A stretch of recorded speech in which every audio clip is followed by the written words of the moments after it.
ज्येष्ठराजं ब्रह्मणां ब्रह्मणस्पत आनशृण्वन्नोतिभिः सेदसादनम् प्रणो देवी Saraswati वाजेभिर्वाजनीवती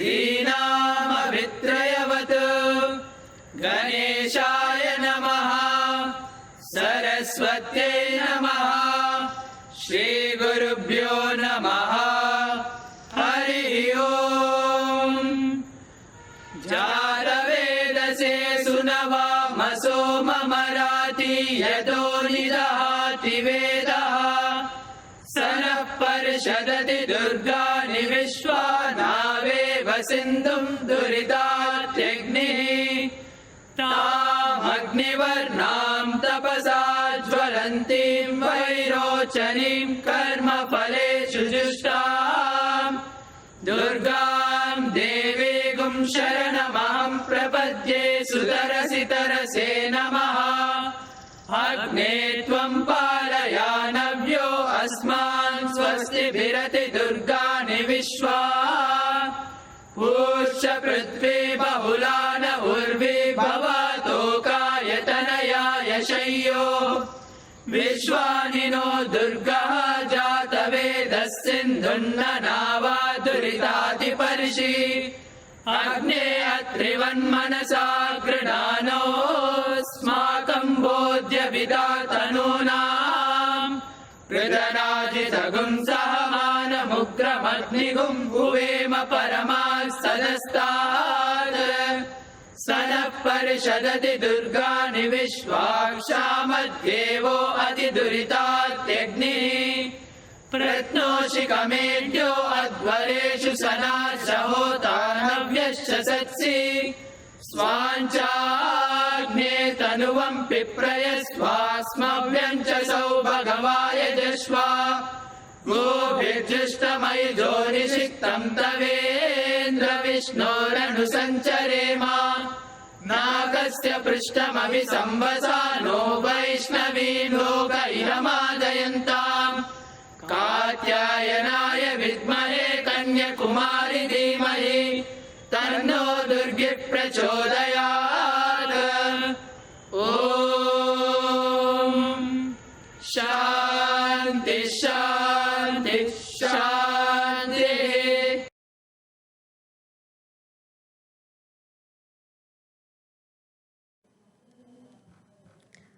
My prayerful salutations at the divine lotus feet of Bhagawan Sri Sathya Sai Baba, the revered founder chancellor of Sri Satyasa Institute of Higher Learning. Sai Ram and a pleasant morning greetings to all the attendees of this virtual conference titled Economic Resurgence with Values. In India, the unprecedented time of the pandemic led to sporadic benchmark indices, battered financial markets, falling Sensex, rising unemployment, dipping consumption, its swelling expenditure, and finally a tumbling economy. Swami always says, the mind of a superior man is conversant with values and the mind of a common man is conversant with gains.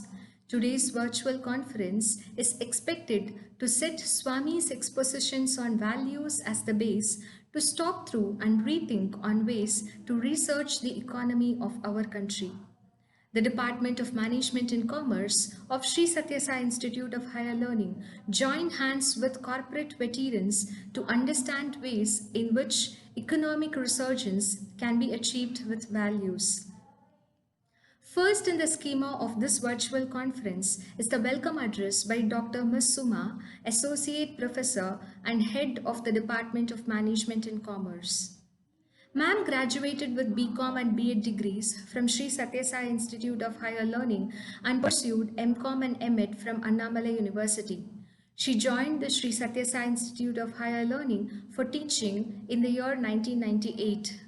Her doctoral research was on gender bias and work life balance amongst women executives in India. As a student, she was a recipient of the All Rounder Gold Medal awarded by our institute for overall excellence in academics and extracurricular activities in the year 1990. In 2012, she was awarded the Sai Krishna Award for excellence in her teaching by our institute. Let us now listen to the words of Suma Madam.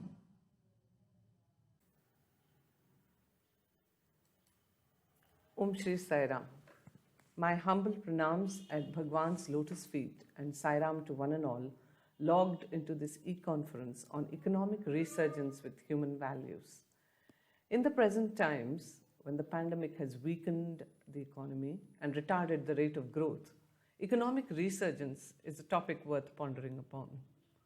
I can think of 3 reasons why I think that the e-conference on economic resurgence is valuable at this juncture of time. Firstly, the role of human values in resurgence is less explored. If seen from a historic context, economic resurgence is not a new debate. Arguments where the government-backed plans of development aimed towards infrastructure building will push economic growth, or unleashing the power of market institutions will bring this much coveted improvement has been a topic of debate for long. One angle which is less explored in this context is the role of human values in shaping this resurgence. Secondly, human being is the center of all development. Growth in a holistic sense must include addressing the plethora of problems that beset us, be it in poverty or corruption, in the areas of healthcare, education, employment, and the list goes on. The root of all development, Bhagawan says time and again, begins with the individual. Grand plans of development do not succeed without a generation of people with the right willpower, the drive, and above all, right ideals. We have heard from Swami how science without humanity, commerce without morality, and politics without principle is positively dangerous for any nation. Thirdly, there is proof that individuals do and can make a massive difference to economic resurgence. While inertia, ideology, and infighting can stymie institutions, individuals with entrepreneurial ability and the fire of passion in their belly achieve despite all odds. Entrepreneurs are national assets to be created, cultivated, and motivated. They not only generate wealth and provide employment, but also help in creating a vibrant, creative ecosystem of progress. Social and economic change through innovation and enterprise is possible through entrepreneurship. Entrepreneurial abilities are often a list of human values. These individuals have risk-taking ability, self-confidence, vision, and a burning passion to make a difference. It is with these ideas in mind that the Department of Management and Commerce of the Sri Sathyasa Institute of Higher Learning decided to organize this e-conference on economic resurgence with human values. We have lined up for you all talks from the best minds in the country from different walks of life, sharing wisdom born of their experience. They will explore the purpose of business beyond profits from different points of view, the technological, the financial, and social angles. A lot of groundwork has been done by the Mudanhalli campus teachers under the guidance and lead of Dr. Sai Manohar. All the other campuses at Brindavan, Anantapur, and Prashanti Nilayam joined in the effort of making this e-conference informative and useful to students and to the wider audience. Our Vice Chancellor, Professor Sanjeevi, who always motivates us to achieve greater heights, and Professor Sagiridhar, Registrar of the Sri Sathyasa Institute of Higher Learning, have personally taken the trouble to contact and request speakers of stature for this e-conference. We request you all, students, to tune in and absorb as much wisdom as you can, and in the future contribute to the rebuilding of this great nation, Bharat.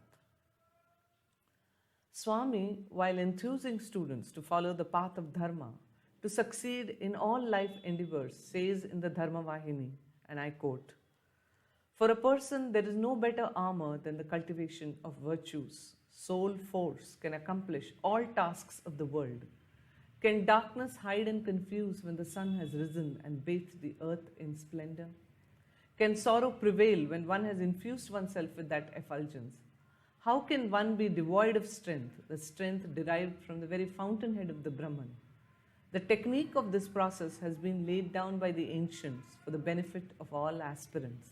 Learn and practice it, and by your own experience, you will be able to witness the truth of their path. I unquote.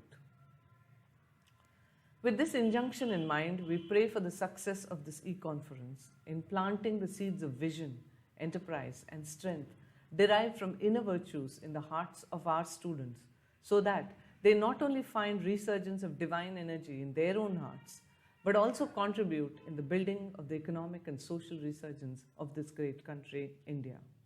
With these words, I welcome you to the e-conference on economic resurgence with human values. Thank you and Sairam. Thank you, Suma Madam, for sowing the seed of understanding that each one of us is the center of all developments in the country and that we can do a massive difference to economic resurgence if we are strongly rooted in values. Next in the schema of this virtual conference is the inaugural address by Professor B. Sagiridhar, the Registrar of Sri Satyasa Institute of Higher Learning. Sir was the student of the first batch of the integrated BCom program of Sri Satyasa Institute of Higher Learning in 1982. He completed his MCom in 1987 and subsequently in the year 1993 he was awarded a PhD in the area of multi-echelon distribution inventory systems. While Sir was a student, he was awarded the All-Rounder Gold Medal of the Sri Satyasa Institute of Higher Learning in the year 1986.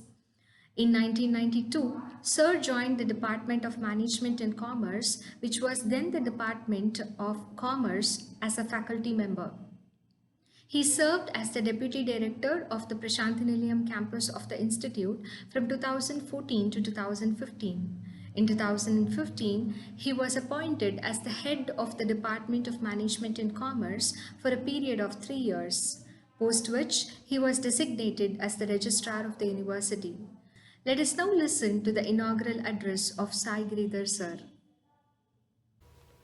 Om Shri Sai Ram. I offer my loving pranams at the lotus feet of our beloved Bhagawan. I deem it my pleasure to welcome in our midst our Managing Trustee of Sri Sathya Central Trust, Sri R.J. Rathnakar, our Vice Chancellor of Sri Sathya Institute of Higher Learning, Professor C.B. Sanjeevi, our Controller of Examinations, Sri Sanjay Sahani. We are very fortunate to have distinguished speakers from the corporate circles, invitees, patrons of education, Head Department of Management and Commerce, faculty members, Department of Management and Commerce, dear students. I would like to appreciate the efforts which have been put in by the Department of Management and Commerce in trying to discuss about how do we revive our economy after it had gone into what was called as a shutdown or a lockdown mode. 22nd of March was the trial run, and from 25th of March it was a lockdown. Suddenly you found that there were a lot of suppliers, traders, vendors, roadside footpath vendors, all of them had products or goods which they wanted to sell but did not know how to do it. And that was also a time when everyone was very scared of something which was very unknown, because they said it's a pandemic and nobody knew how to identify it. The medical fraternity was not very sure about how to treat it. All that people know was that they had seen some forwards which had come in the month of January of people in China suddenly collapsing and falling, not knowing what could be the cause. So the fear was very high, and people did not know what to accept, what not to accept. You found restaurants were closed, hotels were closed. Where do people go if they have to travel? So this was a changed situation that we came across. But we also find that there is something which is very Indian or Bharatiya about our culture. Bhagawan says, where there is a noble thought, there will not be any dearth for resources. We found that a lot of organizations, including our own Sri Sathya Central Trust and Sri Sathya Seva organizations, took upon itself the task of ensuring that people have something to eat, have some supplies of medicines which will take care of their need. So you found the alumni of this institute also participating in a big way by which they rendered service to the needy. What happened? The government also swung into action. We all know that when there is a upheaval in the market and the state always brings in regulations which will ensure that these upheavals are taken care of.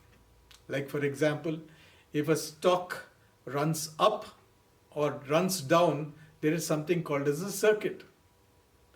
The circuit is in place so that people don't lose too much, either make too much of money on the way up or lose too much of money on the way down.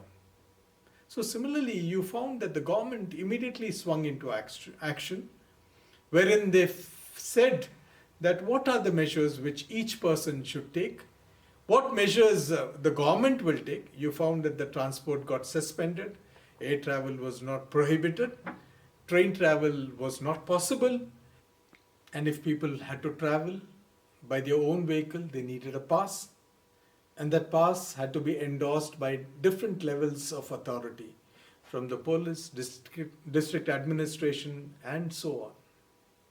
Suddenly, the life of every individual was up in a toss. Initially, a lot of people welcomed it. Why? Because they could spend time with their family. They had nothing to read or work for.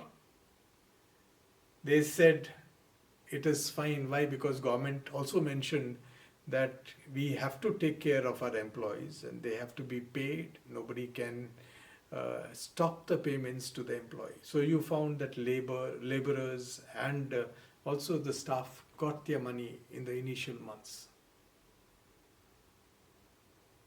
But Bhagawan very beautifully says that there are two things which should be in circulation. If a person has got to be healthy, then the blood should circulate.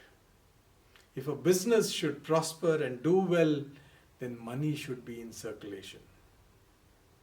In case of this pandemic, it ensured that money is not in circulation. A trader had bought goods, he had stocked it up, now he did not know where to sell. You go to any online site, at that point of time you did not find that they were selling any product. You found that we will be coming back soon. We have taken a break. Why? Because it was not possible for people to come, manufacture, assemble, sell. All these were restricted activities. So you found that meeting the demand of people was confined to local shops. So wherein, because if they had to move from one sector of the city to another sector of the city, they needed permission. So you had to go and pick it up from a local shop. Medical shops were allowed to function smoothly. This changed the entire pattern which we came by. Of course, the younger generation was a little more confident. Why? Because they said that the virus attacks people above 50, 60 who have got health issues or infants below the age of 10. So this gave a little bit of freedom for the younger people. So you found that sometimes they did move out, they did go and mix up with the society and said, fine, no problem. I think we are the excluded lot from the pandemic. COVID-19 has raised a lot of issues. Like for example, there are few businesses which went down, which almost broke down. For example, if you talk of the hospitality, airline business, you found that they had no takers. You found that the stock market had thrashed them down by more than 70% in terms of price. But today they're up by more than 70% in some cases. Some are still, because in finance we always say, it takes more to come back to what you have lost when compared to what you had lost. Like for example, if the stock price is 100 rupees, it loses 10%, it goes down to 90. It comes up by 10%, it comes to 99 and not 100. So it needs something more that you need to do in order to reach back to where you are. The government also took a lot of steps. We have got some advantages with which we are working. The Indian economy was a deglobalized economy. Why do we say it is a deglobalized economy?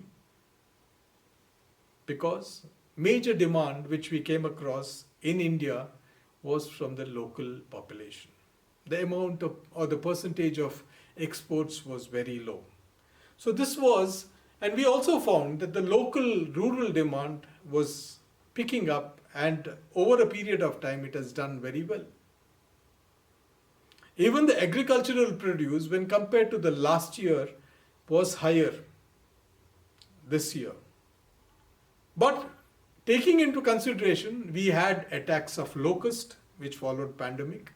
We had natural disasters, wherein we had severe rains, flooding in certain places, but still we had the crop, which was giving us a better return when compared to what it was earlier. We had a very good monetary policy, and according to Fitch ratings, the various stimulus measures which were initiated by the Indian government have been a factor which have projected the increase in India's public debt to GDP ratio to 84% in 2021. That is double of the median rating of 42%. RBI also has taken many measures by which it has eased the monetary policy by reducing interest rates and increasing liquidity in the market. The next factor which we come by, which is a very positive for India, is the technology factor. It employs more than 4 million people, and it has boosted the growth of the telecommunication industry. India is known to be is supposed to have the second largest base of smartphone users. What are the other measures which were taken by the government? Government of India said that validity of ration cards will not be confined to the local area, but it will be valid all over India. So if a person from Bengaluru or Puttaparthi has moved to Kashmir or West Bengal or Darjeeling, the person will be able to get his ration at the rates which are determined by the government anywhere in India. This was a very positive move because people found it very difficult to meet their requirements. They were running out of money, but at the same time you had government policies which ensured that they got the ration of what they need for a month. In addition to this, you also found that the repo rates or the government reduced the interest rates, as a result of which it became easier for people to make their payments in terms of the interest obligations that they had. The government came out with a loan moratorium. Now this ensured that people could repay their loan, or they were given a period of 3 months where they could postpone the repayment of their installments or the interest payments. In addition to this, the government also increased the liquidity in bank by making adjustments in CRR and SLR rates. It eased the working capital requirements, deferred the NFSR, MSF was increased to 3% of SLR. These are some measures which we can talk of, which were taken by the government to ensure that people are financially comfortable. Now, it is not possible for the government to distribute money, but you found that lot of organizations chipped in and ensured that people are taken care of, fed, and also kept safe. What strategies can businesses adopt in order to revive and come back to their peak? This is also a period where people were made to think. People started buying only those things which are essential. Our beloved Bhagawan years back had said that each individual should practice what is called as sealing on desire. Why should we practice sealing on desire? This is where we say that you buy only those things which you really need. Don't stock up, or don't go up after impulsive buying. I see something very nice, I pick it up, but after that never use it. It remains in that shelf for months, days, or years with no utility at all. So this pandemic has made people think in terms of what they need to purchase. Why? Because money is short in supply. If businesses want to revive, what is the aspect that they have got to take up? They have got to be transparent. That is what Bhagawan says, Satyam. If they actually depict what they are saying, what they are doing, and what they are trying to sell, all three are the same, then you find that there will be people who will want to buy. If we have a bad experience, people do not go back to them. So this is another aspect which we come by, where businesses have to think in terms of what are they trying to sell. Are they trying to meet a need or trying to meet a want? So there is a lot of, because if you go by all the reports which were there, they are saying that people are buying all that they need, but the economies are down by 30%, 40%, 50%, 70%, depending on which part of the globe we are talking of. In other words, we were spending on things which we really did not need. So are we trying to meet something which we don't need? Or is it that the business houses are trying to sell something to us which we don't need? Another aspect which we come by when we talk in terms of the pandemic is that the way that we conduct our financial transactions have significantly changed. Today, people will ask a vegetable vendor, do you have an online payment mode? They do not want to pick up because initially they said currency can also transmit the virus. So you find that sometimes they say samadhana bheda dandaupaya. This is where when some things are told very nicely to us, we may not follow it, but when you're forced to, you don't have any other option. So everything comes online. Everything, all payments are made online. Even local vegetable vendors are thinking in terms of having a small QR code based on which you can make a payment. Have the portfolios of businesses changed? What is the role which youth of this country are playing today? These are questions which come up, and we find that a lot of constructive work is being done by the youth of this country today. People are participating in rebuilding the economy in whatever bit that they can possibly bring in when we talk of the economy. That is why Bhagawan always says, Kalasi melasi perugutam, kalasi melasi tirugutam. That is, if you join together, if there is cooperation, if you can think in terms of putting the country first, myself next, then everyone can contribute towards the concept of rebuilding this economy. Bhagavan used to say, men are more valuable than all the wealth in this world. Why? Because if men determine, the wealth is made. To conclude, I would say that each one can play our bit of helping one other person to ensure that their life is smooth in the next few months. Why I say that is because according to the reports, this pandemic, even if vaccines are available, will not stop so soon. So let us all endeavor in trying to help each other and making everyone grow. I thank the organizers for giving me this opportunity and pray to Bhagawan that he gives us all the strength so that we can contribute to this and be a part of this concept of nation building. Thank you.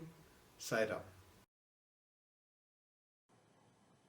Thank you, sir, for driving the understanding that when we unite around a shared set of human values, we develop an enhanced capacity for collective action. When we not only share similar values but also a similar vision, there are greater chances to research the economy of our country. Thank you, sir, for the thought-stimulating inaugural address and setting the tone for the two-day virtual conference.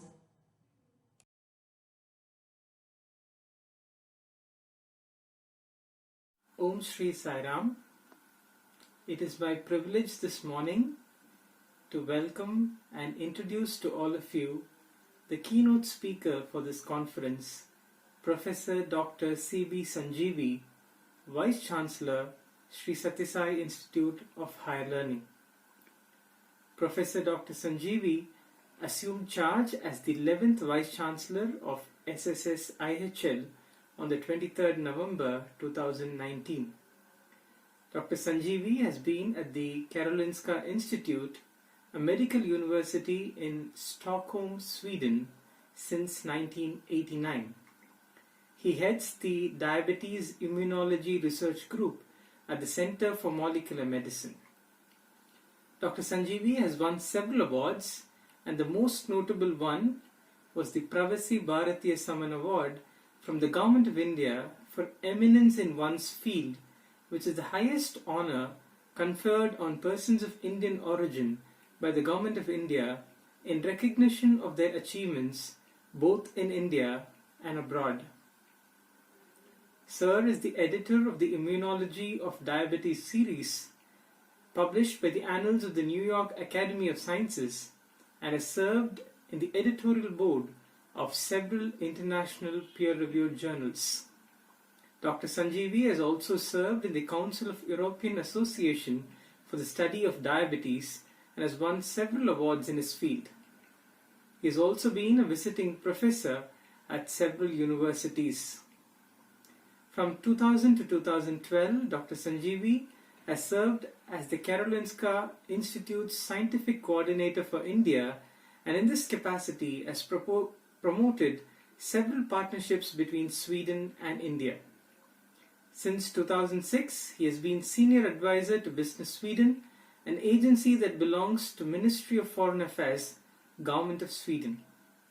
He is also Senior Advisor to the Innovation Office of the Karolinska Institute. It is now my privilege to request our esteemed Vice Chancellor, Sir, to kindly deliver the keynote address. Sai Ram. My humble pranams at the lotus feet of Bhagawan. Respected Sri Rathnakar, Managing Trustee of the Sathya Central Trust, Professor Sagiridhar, Registrar of the Sri Sathya Institute of Higher Learning, Dr. Suma, Head of the Department of Management, the distinguished speakers, and my dear brothers and sisters. It gives me a great pleasure to talk in this e-conference organized by the Department of Management on Economic Resurgence with Human Values.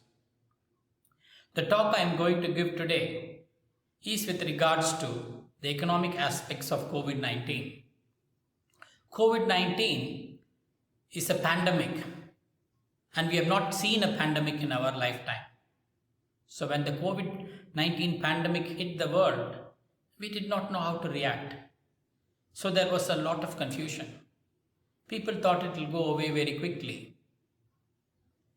The day was March 25, which we can call it as the Red Letter Day, when the Prime Minister announced the lockdown.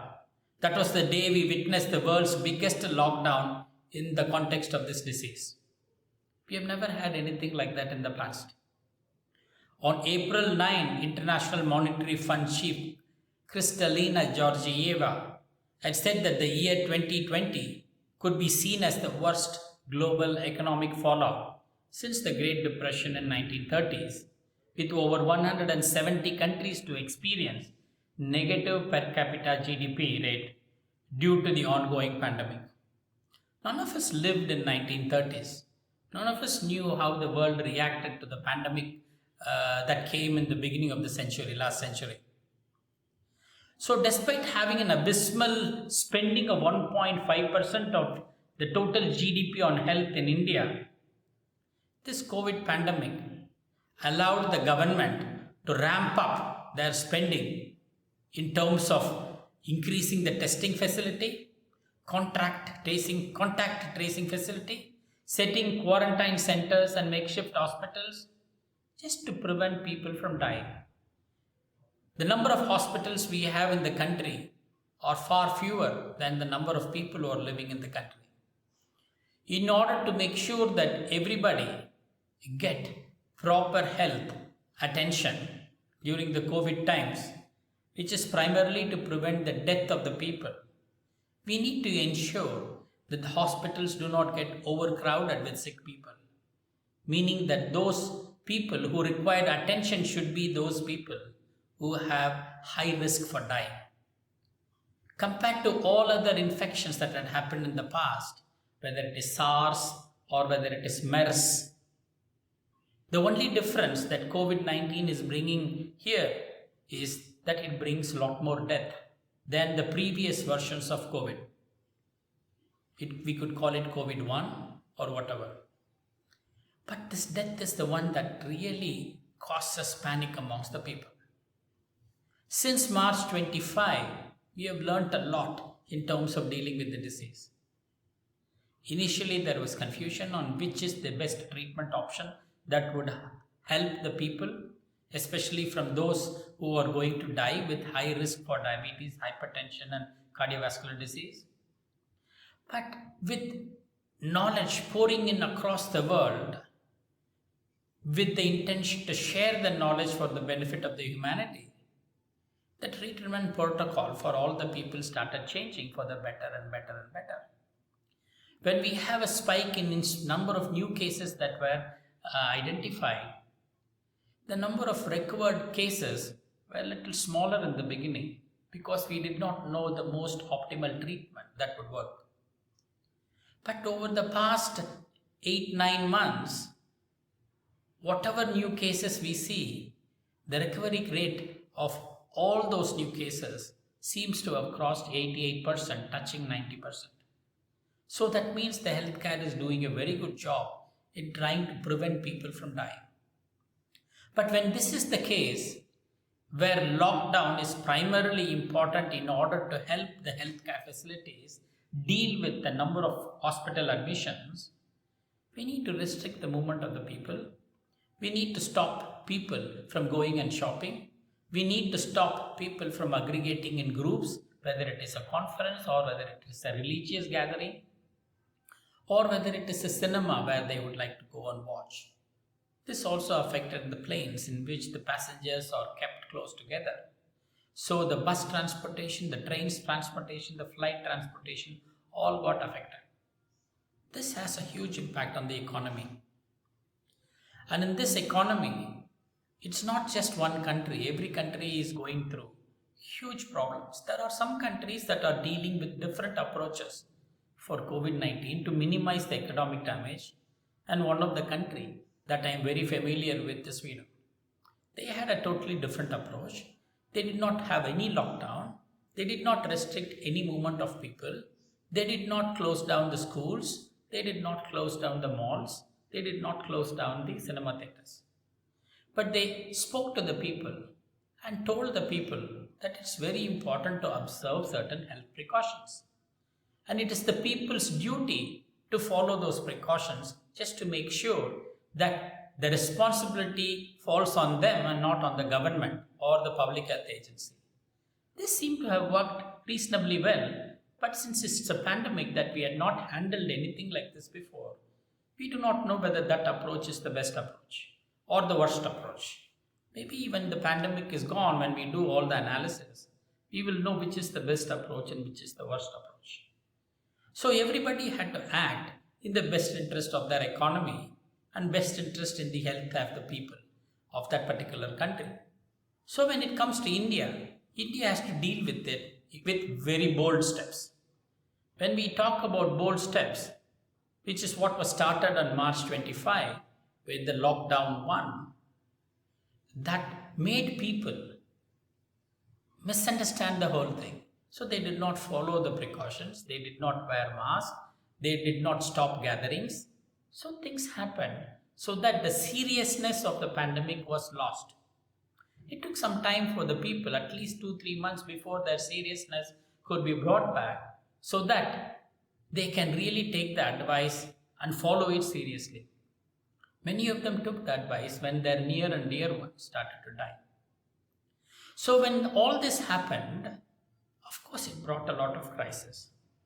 When you look at the India's GDP, it was expanding in the last 5-6 years. But now our GDP has contracted. One of the key indicators of the GDP is the consumption component. This was completely eroded due to the ongoing pandemic because people never had an option to go and shop. People started to learn how to do online shopping, not just those in the city, but also those in the villages and small towns. Everybody hooked onto the online, but they only started to buy things that they need. They didn't buy those that they would have bought otherwise in a normal times, that are fashionable, that are cool, that are trendy. All those things disappeared. So there has been a major disruption, and this disruption has been seen from different channels. There is a cut in the external supply and demand constraint due to the global recession. The biggest consumption market is China and United States. Then there is a huge disruption in the global supply chain. The disruption of the domestic supply due to restriction of the logistics started to hit the Indians, with all the borders between the states closed, flights cancelled, trains not running, which of course led to a fall in the domestic demand. So it will take a lot of time for the domestic demand to come up. So the overall impact of the pandemic is that the COVID-19 has adversely impacted various sectors of the economy in terms of low, medium and high.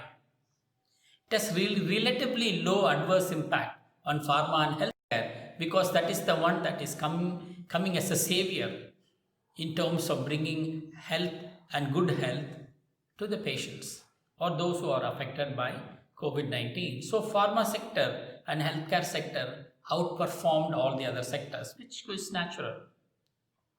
Also, the sectors called telecommunication and utilities, they did very well because everybody had to go online in order to communicate and in order to do their business. Normal meetings disappeared. Zoom meetings or Google Meet meetings started to happen more frequently. That way the businesses continued. Work from home became a norm.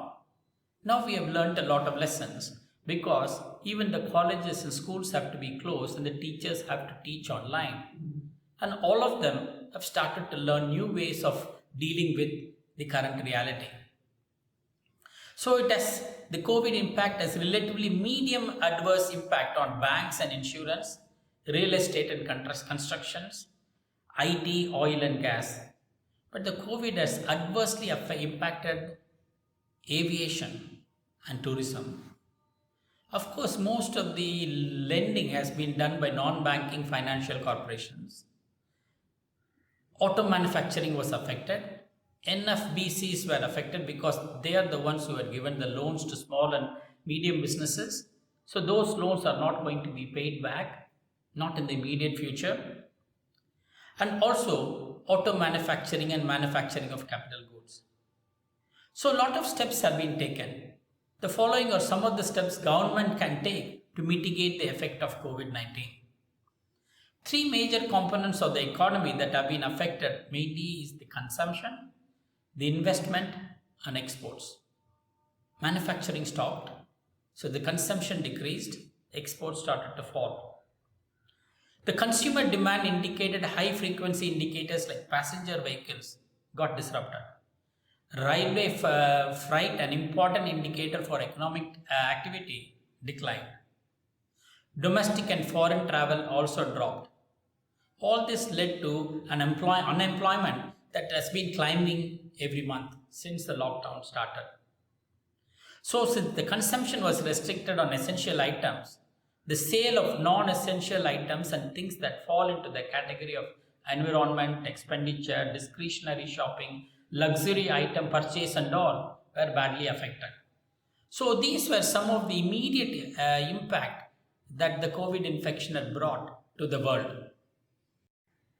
I'd have to share some ideas, thoughts on how the COVID has affected, say, various sectors in the Indian economy. The informal sector is one of them. When the lockdown started, we started to see migration or mass exodus of informal workers. These workers contribute closely to 90% of the Indian workforce. One of the biggest drawbacks on part of the informal sector is the lack of access to social security benefits and uncertainty in employment. This mass migration really caused a lot of pain, not only to the migrant workers, but also to the government and other agencies that could come forward and help when the clampdown is still in place. So when you are looking at the industry, while large industry was somehow able to handle the crisis very well, the severe blow to the economy was taken by the micro, small and medium enterprises. We call them MSMEs. They contribute closely to 30% of the GDP and employ close to 50% of the industrial workers.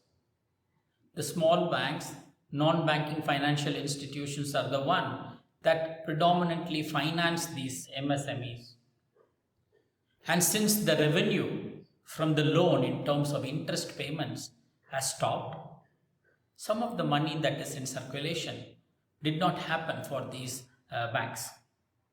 So the medium and small enterprises, MSMEs, were really affected.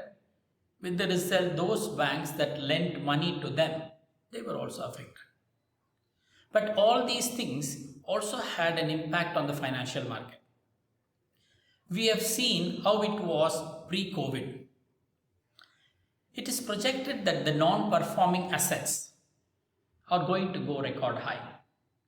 With informal sector struggling with jobs, it is highly unlikely that they will be able to repay their loans, which means the non-performing assets are really going to go up.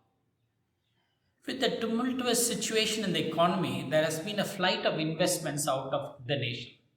So all those people who could not make profit, especially the foreign institutional investors, have to withdraw their money. The stock market crashed from what it was 44,000 before the COVID. It dropped as much as 28,000 in the BSE Sensex.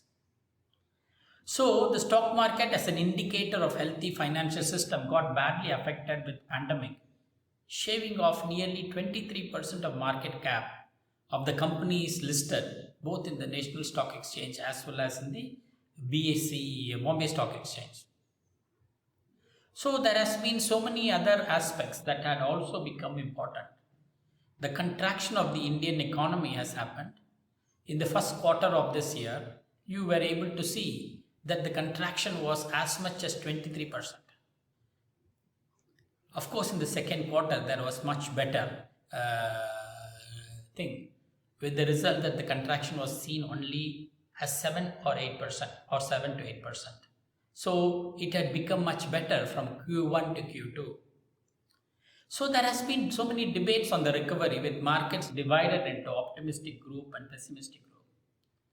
With the optimists seeing green shoots in the economy, with the second quarter having much better performance than the first quarter. The indicators like power consumption, e-way bills, mobility indices, vehicle sales, etc. These were seen as green shoots in the economy. But on the pessimist group will bring down this optimism by talking about the pent-up demand, which will wane away slowly. So there is both sides of the coin that we need to look at. But the impact that the COVID had done for all the positive growth that we had seen all these years, suddenly you are seeing a contraction of the GDP in a very big way. And I do not think that this contraction is going to go away. It will probably be 2 or 3 quarters before we see the growth coming up to the positive side of the GDP. But there are certain interesting things that have happened, as I could see. Like when Prime Minister spoke about consumption, which is called economic nationalism, where he said, why not the Indian people buy Indian goods and Indian products so that we can encourage Indian businesses. Previously, cheap products coming from outside the country is what most of the people were buying. But this call from the Prime Minister has made people, what we call it as economic nationalism, which had propelled mainly by anti-trade sentiments against some countries that dump goods at very low prices. So this had helped in some way for picking up of the local businesses and local consumption of products made in India. It's indeed a good sign to boost our economy and localize our production, but such sentiments can give to a negative sign in a globalized world. So when we are in a globalized, where we follow the WTO agreement, we need to fall in line with other countries in terms of how we trade with other countries. So nationalism may be important, but it has to be balanced with the globalism. So in this pandemic, with so many things happening to the economy, government has played a very important role in order to help the people balance the economy, prevent much greater fall. So on 12th of May, Prime Minister of India came out with a comprehensive package that is worth 20 lakh crores, which amounts to as much as 10% of the India's GDP, with the aim of shaping India's self-reliant and a tough competitor against global supply chain, also to uplift the worst affected by COVID-19. So this package, which is called Atmanirbhar Bharat, it was broken down into 5 tranches. This package targeted towards empowering the laborers, comprising daily wage workers who are majorly migrants. This was primarily focusing on MSME sector, as it comprises about 40% of the GDP and can provide employment at a large scale. So they gave collateral-free loans. The Pradhan Mantri Garib Kalyan Yojana, the Government of India paid employer and employee contributions of 12% each into the Employee Provident Fund for whoever were eligible. The protection for the street vendors, government initiated a scheme for hassle-free credit where 10,000 was given to each vendor for meeting working capital requirements. So there were also a lot of measures that were given to the migrant workers, like One Nation, One Card, free food gain supply to the migrants, affordable rental housing complexes. There are quite a few of these interesting packages that were provided under Atmanirbhar Bharat. The Reserve Bank of India also came out with a lot of measures. One of them was reduction in cash reserve ratio for liquidity injection, around 1 lakh crores.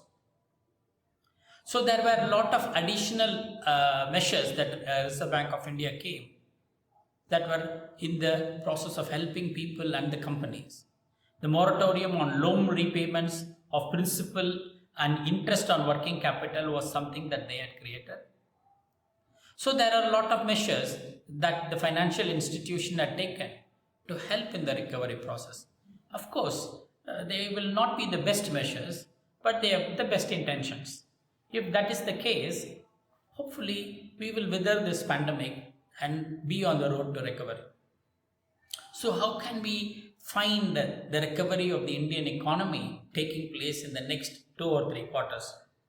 Even though India is said to be in a technical recession, for instance, the jump from minus 23.9 of GDP in first quarter to minus 7.5 of GDP in the second quarter is a fantastic improvement. That was announced recently. So it's a great thing. Unlike the first quarter, which saw contraction across all sectors except the agricultural sector, this time around, many of the sectors in the second quarter, that includes agriculture, manufacturing sector, electricity, and construction, have fared much better in the Q2. Hopefully, in the next 2 or 3 quarters, various other sectors will also start improving. So, if you look at the stock market, say in December, compared to what it was in April, where it had dropped down to 28,000 in terms of BSE index, now we have crossed 44,000. So the rebound had happened in the stock market from the low of 28,000 to a pre-COVID level of more than 44,000 in BSE index. The forex reserves are surging high, that is now at the highest, and what is available as forex reserves could be enough for the import cover for the next 1 year. Another highlight that you would probably recognize is that the GST collections have crossed for the first time over 1 lakh crore in October, and it was repeated for the month of November also. So these, I would say, are clearly positive signs of recovery. So there had been more such interesting developments that are taking place. One could call all these as green shoots. But as on the other side, the inflation levels are soaring with food and oil prices rising. Bank failures is one of the major concerns for the Indian banking industry. One of the banks that really got into trouble recently was the Lakshmi Vilas Bank, where the Reserve Bank of India has to come up with some kind of a moratorium. So there is a lot of green signs in terms of economy. But when will all this stop? If you are following the way by which the COVID vaccine strategies are emerging, you will see that the COVID vaccine is around the corner.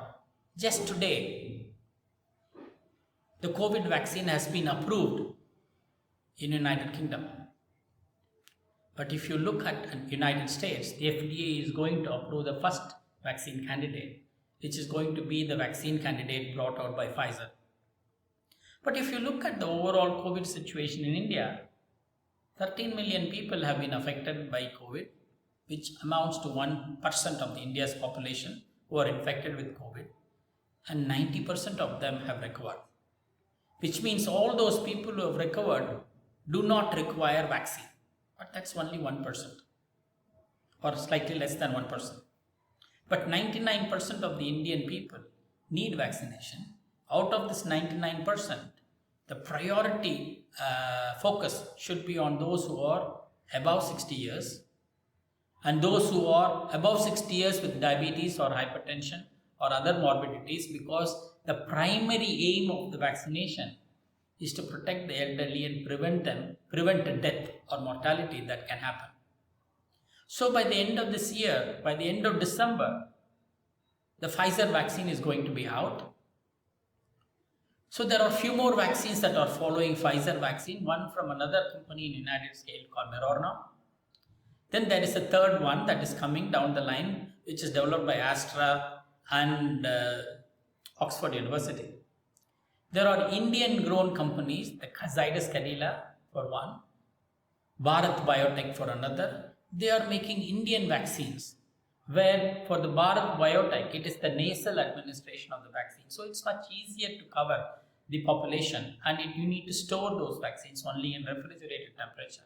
Whereas the Pfizer vaccine requires storage at minus 70 degrees centigrade. It may not be possible to make this vaccine available to people in the smaller towns and villages. So each of these vaccines have certain restrictions, but I hope in the next 6 months' time, we should be able to give vaccine, whoever is the maker or whatever is the methodology in which those vaccines have been made, to cover almost all the high-risk population. So when this thing happens, those who are vaccinated and those who are infected and recovered, if they come across coronavirus again, their body's immune system will fight that coronavirus, and that those people will never be able to spread the disease from one to the other. So if more and more population get the vaccination, they are the population who will not spread the virus to the uninfected, unvaccinated individuals. So when that population keeps getting lesser and lesser, the number of transmissions that can happen from human to human will be broken much more efficiently than what happening now, where you have to wear the mask and it has become a part of your attire. Whether you wear a shirt or a trouser or a sari or a gown, you need to wear the mask. That has become a part of your dress or apparel. So all that hopefully will go with more and more people who are getting vaccinated. And hopefully by the end of next year, if more and more people get vaccinated, these people are not going to be spreading the disease. So when the spreaders versus non-spreaders balance is tilted, we are going to see a sudden shock in the new cases of coronavirus, because all those people who get exposed to the virus again will be able to fight the virus and get rid of it. So we just have to endure this, and we have learned how to live in a pandemic world, and the economy will come back to life with all the adjustments that we have to make, not only in people's life in their spending habits, but also in government schemes.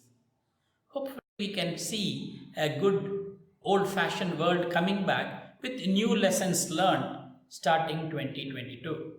So until then, let us hope and let us do our best to get the economy back on track and follow all the guidelines that the government is saying in keeping the COVID infection out of us. With this, I thank you for patiently listening to me and for the opportunity given by the Department of Management in this e-commerce conference on economic resurgence with human values.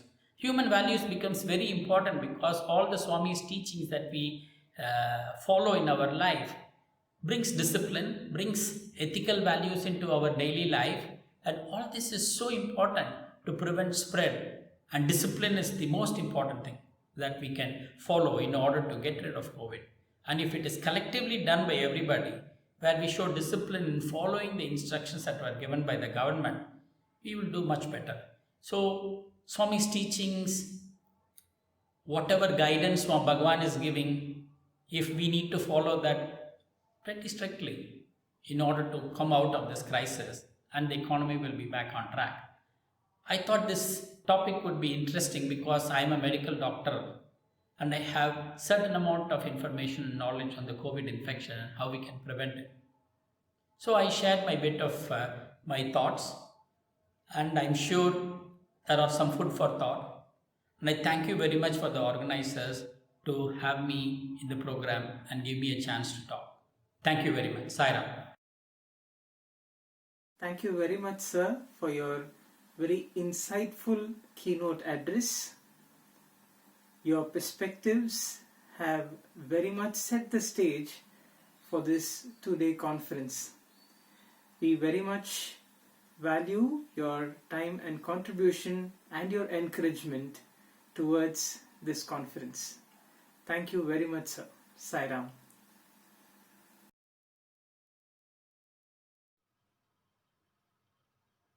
My reverential pranams at Bhagawan's lotus feet. Now, to continue, I have the pleasant privilege of introducing Sri R.J. Rathnakar Sir,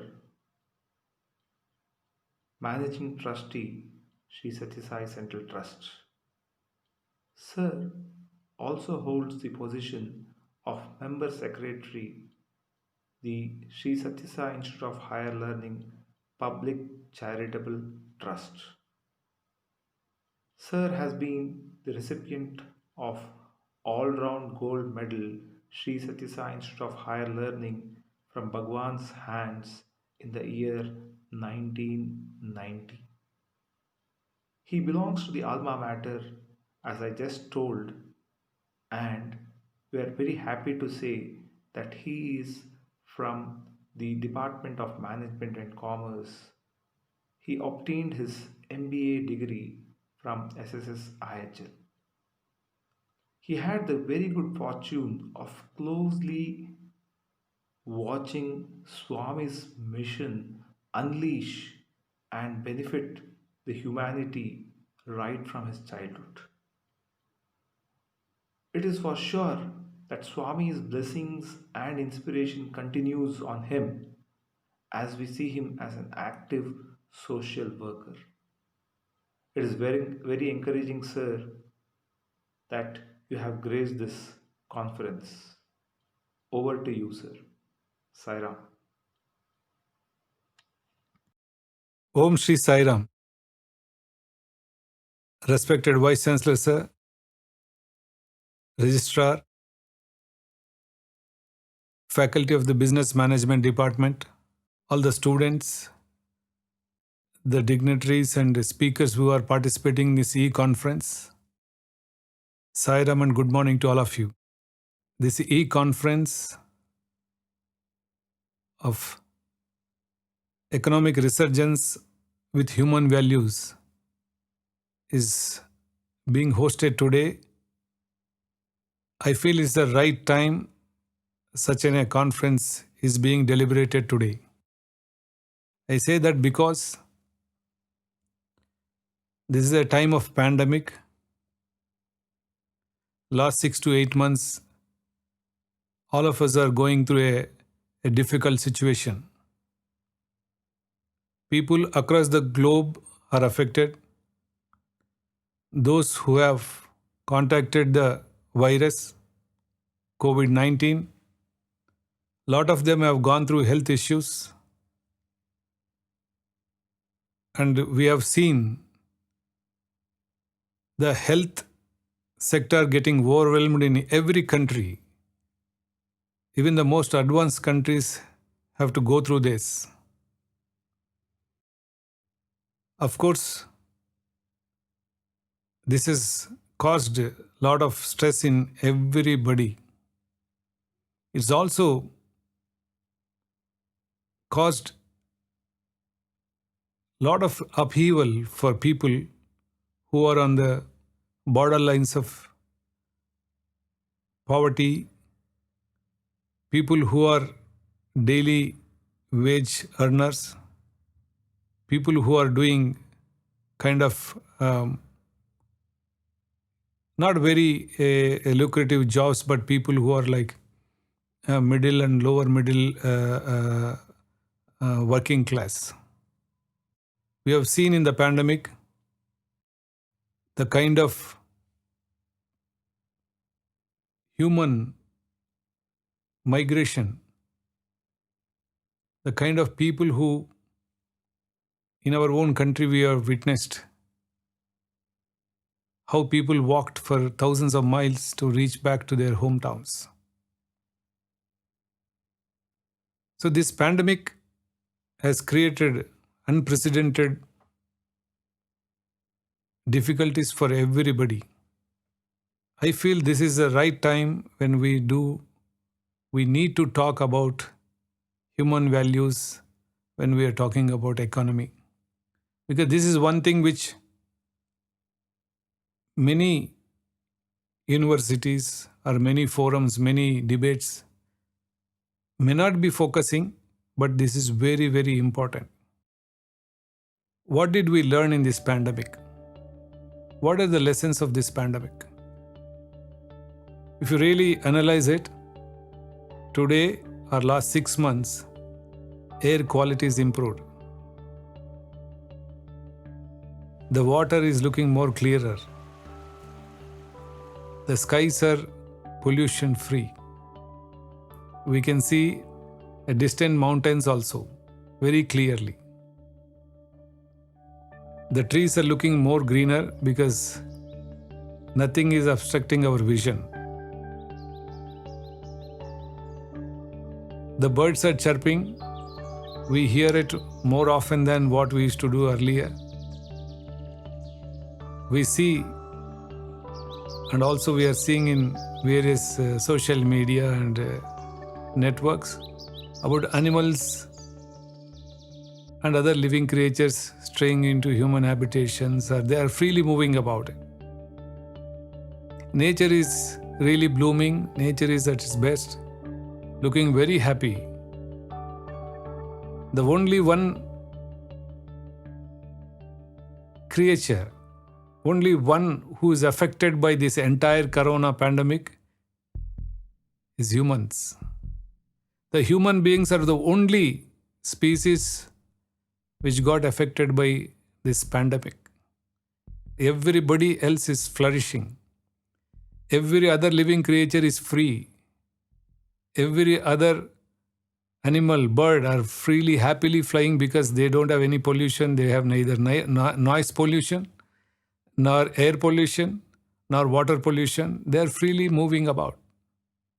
But only human beings are huddled into lockdowns. They have got regulations, they have got guidelines. And now nature has put a mask on all our faces. Just sometimes when a delinquent child will say, we say, hey, stand it. A teacher would say, stand outside the class for a while.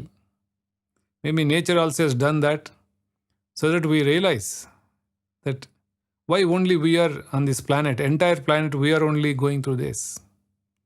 Perhaps the answer is not anything very difficult to find. We have created this situation. It is we are responsible for the current situation. That is why we are alone being taught a lesson, or maybe we are asked to learn few lessons. In this pandemic, once in 100 years it happens. This current generation of people, none of them have ever gone through a pandemic because once in 100 years it happens. Now, all of us are going through this. We are going through a completely new experience. Many of us have stopped understanding how to be together in a family environment. Today we are all pushed into our homes and locked. We are, at least for after a long time, we are spending time with our kith and kin, our loved ones. But other effects of the pandemic are people have lost jobs. Businesses are shut down. The big companies are affected. If you see airlines industry, completely they are in a very bad shape. The hospitality industry is in a bad shape. Most of the daily wage earners are in bad shape. They are most affected. And these people are all over the place. In every field of economy, they are all there. They got affected. Now, when we look back and see, when we saw our own countrymen walking thousands of kilometers, migrating during the lockdowns, how many of us really had the guts to come out and feed them? How many of us really could come out and say, okay, wear this shirt or a shawl or a blanket? Because they were walking through for days together, months together. This is what I think we all together, everybody in this world have, maybe if anybody has a streak of humanness, we would have realized in this pandemic. that anything can happen to anybody at any point of time. So that realization, this is a very apt time to talk about human values, because all people are willing to listen to human values. They are mentally prepared to listen to better things of life. Definitely, today, the economies are not doing well. The countries are not doing well. The businesses are not doing well. Individuals are not doing well. Then, how are we going to come out of this? How are we using human values? This is the right time where we need to reorient, redirect ourselves into that kind of a narrative, that kind of a direction we need to take. Because only when human being is valued, when human being is given his proper value, then only we will be able to coexist on this planet. Swami Baba, in his own way, he started way back. He started a business management department in 1986. In fact, in those days, he used to interact with the student community very often. In one of those interactions, I remember very vividly when Swami was talking about business ethics and human values. He very nicely said, when humans are given value, the material value around you will look, it comes down. What it means is that when you value a human being, the material value is not value, it is only a price tag. You don't, the day the human value is come down and the material value goes up, the what you are giving to the value to the material, if that is more than the human beings, then the disorder starts in. So Swami said very clearly, you value human beings, then you will definitely see everything else is secondary to human beings. Today, everything what we are doing is like we have resources, we have economic resources, we have technology resources. When I say economic resources, we have financial resources, we have technology resources, we have material resources, and also we have human resources. For business, these are all the things which are required. But if you put a supercomputer in front of you and talk values, it's not going to listen. Or if you financial resources, if you put one cash or checkbook on the table and give a lecture, it will not going to listen. Doesn't make any difference to that. The only resource which can make a difference is human resource, which we need. That includes all of us. When human resources are given the importance, because human resources are the ones which are going to affect all other resources. Humans are the ones who are imparting value to the material. Human resources are the ones which are giving the importance or value to the financial resources. The human resources are which are making available the technological resources. So in all along, in every other resource, the human resource importance and its insignia in signature will be there. So human beings are most importantly to be taken care. And how? How is that we create this whole ecosystem of business with values? Swami also discussed about this and talked about this in various forums. He says human values and business ethics. How can we have ethics without having human values? We may say we have very great business ethics, but how the person who is individual running that, every company, corporate, country, even a family is run by individuals. When you have integrity as a person, then only you can be ethical in your business. If you are honest only, you will be able to do honest business. If you are only you have an empathy towards others, You can be considerate in your decisions. For which, this is why Swami said human values are very important.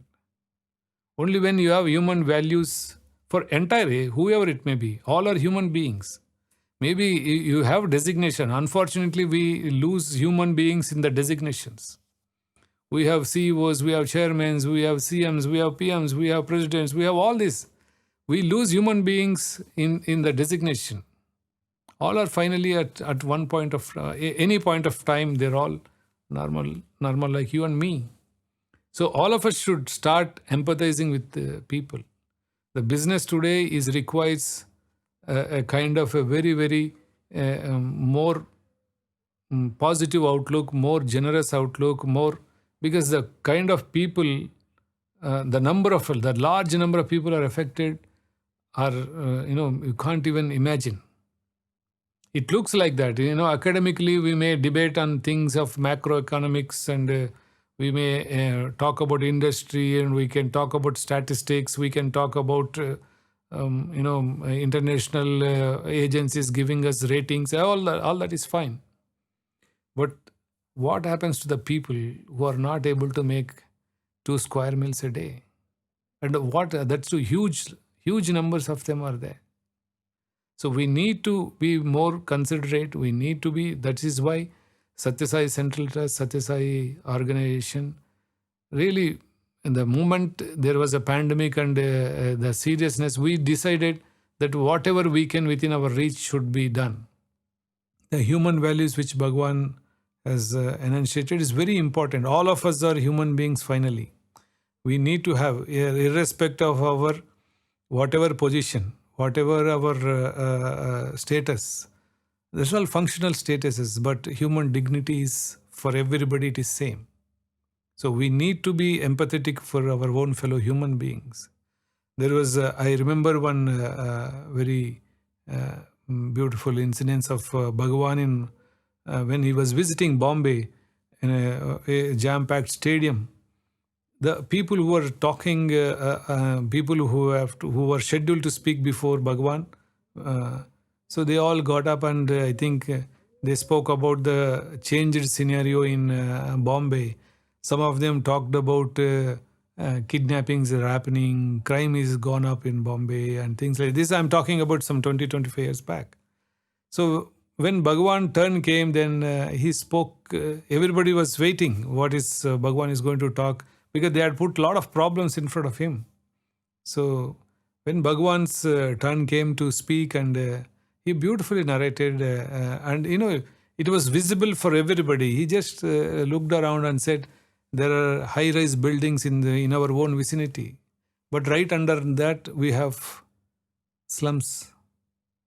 All the people who are living here are working in the high-rise buildings.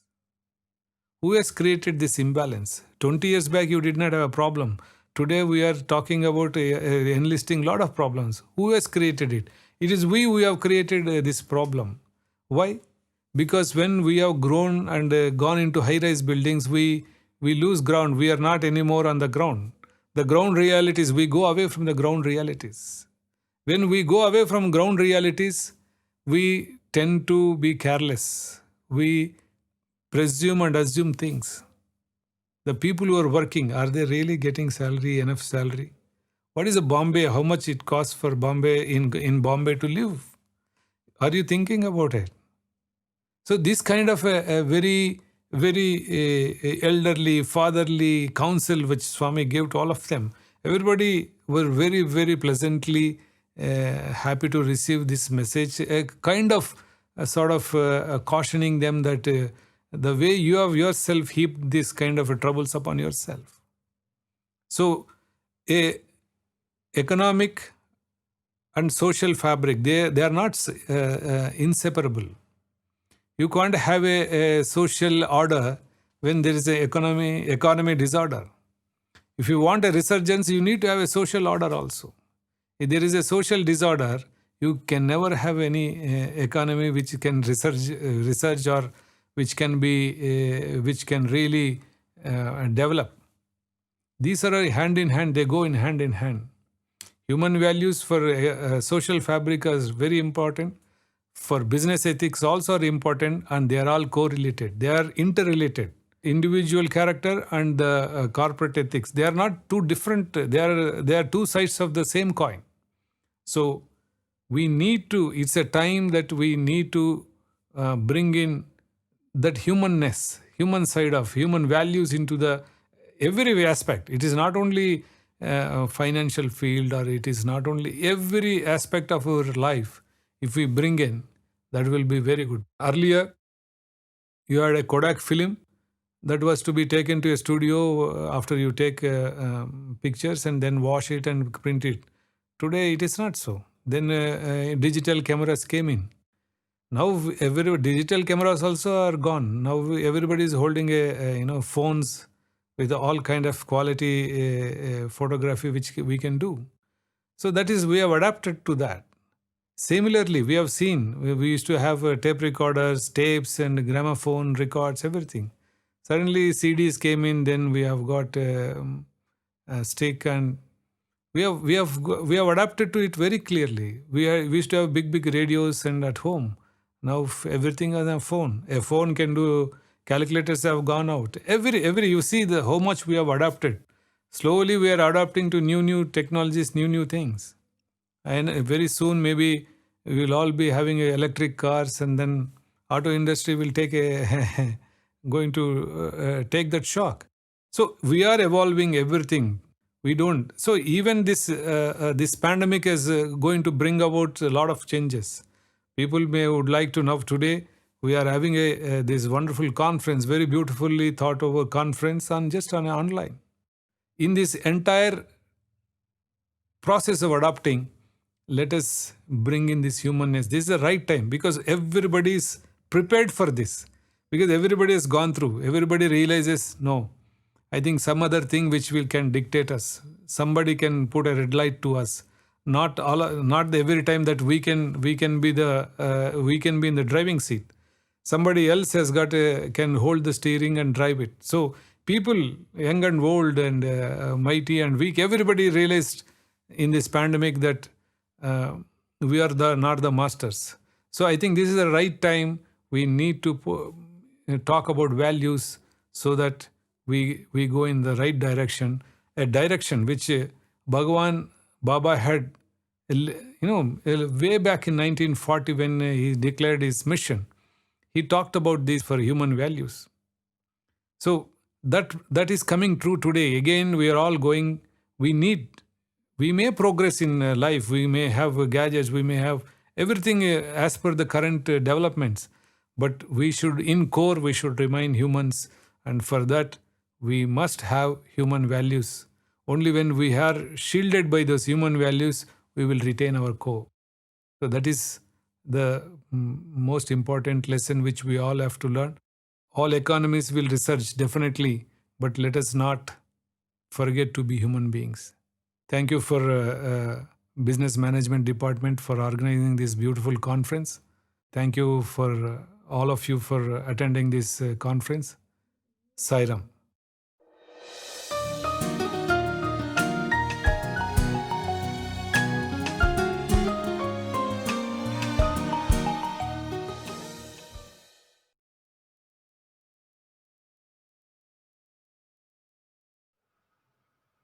Sairam. It is sometimes said that the simplest thing mean a lot, and that is what Sri Rathnakar sir has given in his talk. Simple and meaningful. It is this profundity which provides us the impetus to further the cause of enshrining human values in our day-to-day life and also in businesses. We thank him profusely for sharing his thoughts, and we also request him for his continued support in all ways in times to come. I now have the pleasant privilege of praying to Bhagawan for his divine benediction. Jai Sai Ram. ప్రేమ స్వరూపులారా,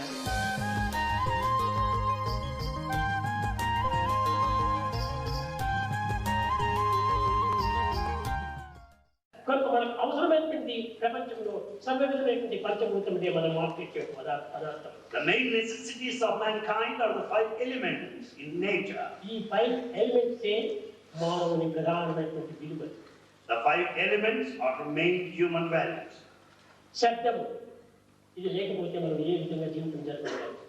Sound, without that, how can you live? స్పర్శ, touching లేకపోతే మనం ఏ విధంగా జీవితం జరగగలం? The sense of touch, how to live without it? రూపము, రూపమే లేకపోతే మనం దేన్ని ఆకర్షించగలం? Form, how are you drawn without it? ప్రతి దానికి కూడా ఒక రూపం ఉంటుండాలి. Every object has got a form. గాలి ఎక్కడ ఉంది రూపము అని నువ్వు భావించవచ్చు. Wind, what form has it? You may think so. నీకు కనిపించదు కానీ ఉన్నది. You may not see, but it has a form. వ్యక్తి యొక్క ప్రభావంలో పురస్కరించుకొని దాని రూపాన్ని మారుస్తుంటారు. Basing on the effects within man, it changes its form. రూపం కనిపించదండి.